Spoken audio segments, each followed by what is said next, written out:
powerful job didn't protect you from having to contend, you're over this side, I'm sorry, for having to contend with so much you had to face. And to all the other courageous survivors, there's 4 here today. Would you all stand up?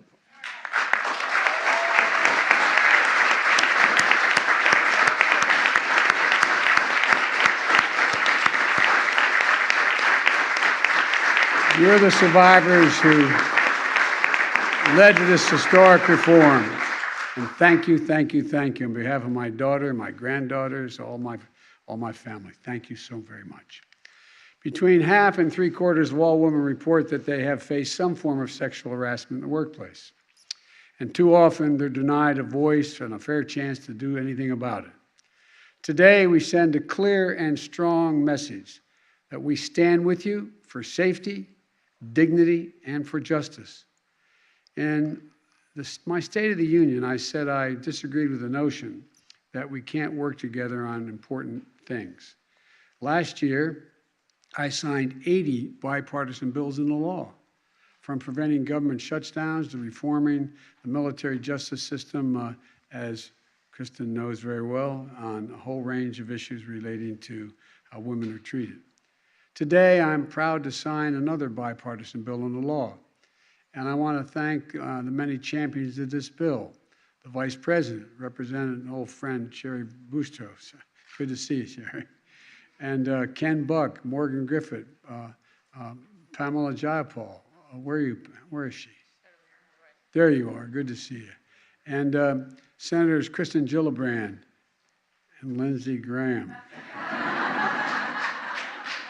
By the way, Lindsey used to be a really close friend. I'm going to work on it again. And Dick Durbin, and I'm leaving so many people out. But look, for the folks at home, here's what this law is going to do. Time and again, women and sometimes men are forced and faced sexual harassment and assault on the job. And it took that courageous step to reporting when it happened. And some of them, when they did, they found out that reporting harassment behavior triggered a part of an employment contract they had never seen, they didn't even know existed, that they were powerless to change. A mechanism called forced arbitration. Forced arbitration is in court. In fact, forced arbitration prevents survivors from going to court. And under forced arbitration proceedings are conducted in secret, often by arbitrators selected and paid for by the employer. And the outcomes of the arbitration are usually hidden from the public and the employees and coworkers, and they usually can't even, and they can't be appealed or can't be overturned. In some arbitration clauses, you can't even acknowledge that you're bringing the claim. And parenthetically, employers can still forbid people from talking about what happened to them through non-disclosure clauses. And I think that should be changed as well, but that's another day.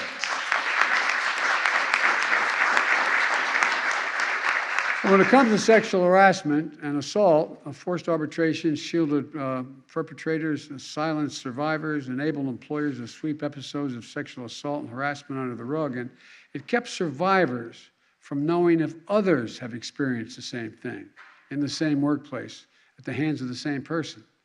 And yes, there will be cases where victims want their claims resolved in private, but some survivors will want their day in court. And that should be their choice and nobody else's choice.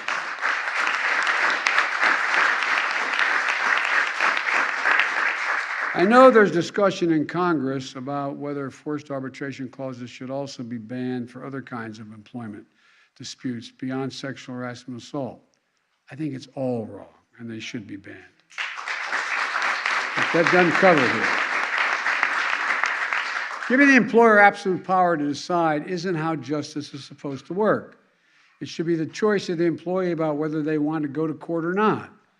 I've made clear that my belief that is no worker should have to make a commitment before any dispute has arisen to give their access to justice in the courts when they believe a right has been violated.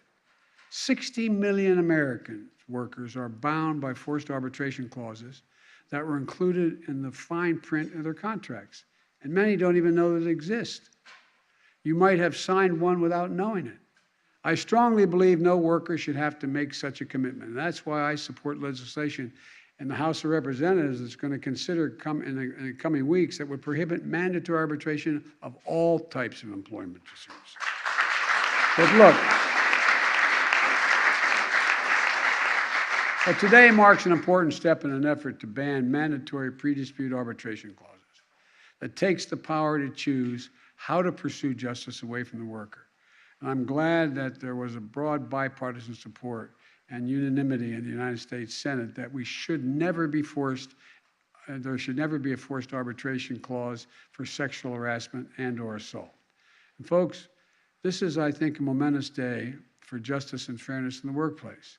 And for those who experience sexual harassment or assault, you're going to have the right today that you did not have yesterday.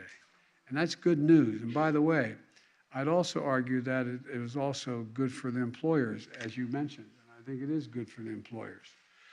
If a worker experiences sexual assault or harassment, it's in the employer's best interest to address it. Many times the employer may not know.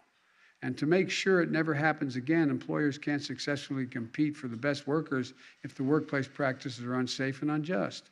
Employers, it puts you on the right side of the workers. And as Gretchen said, it puts you on the right side of history. And so, on behalf of the workers of today, on behalf of my daughter, on behalf of my granddaughters and grandchildren, and with gratitude for the bravery of so many women who, by speaking out, have made the workplace fairer and safer for others, I'm now going to step over here and sign this bill. And by the way, it's my hope that with the support of all the members of Congress here, I look forward to signing legislation to strengthen and renew the Violence Against Women Act.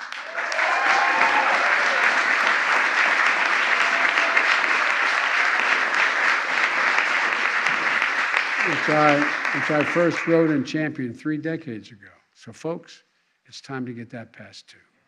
Ladies and gentlemen, I'm going to walk over and sign this legislation. And invite up.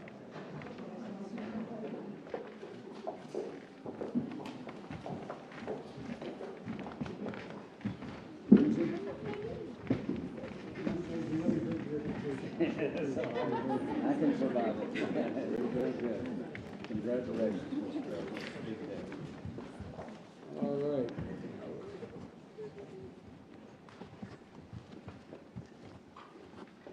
And usually you have a pen for everybody. I promise you're all going to get one. All right?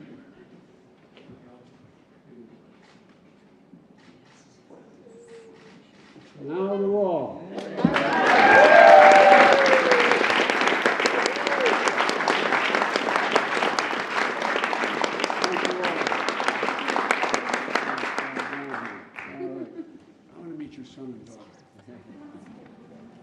Okay, make yourself comfortable, everybody.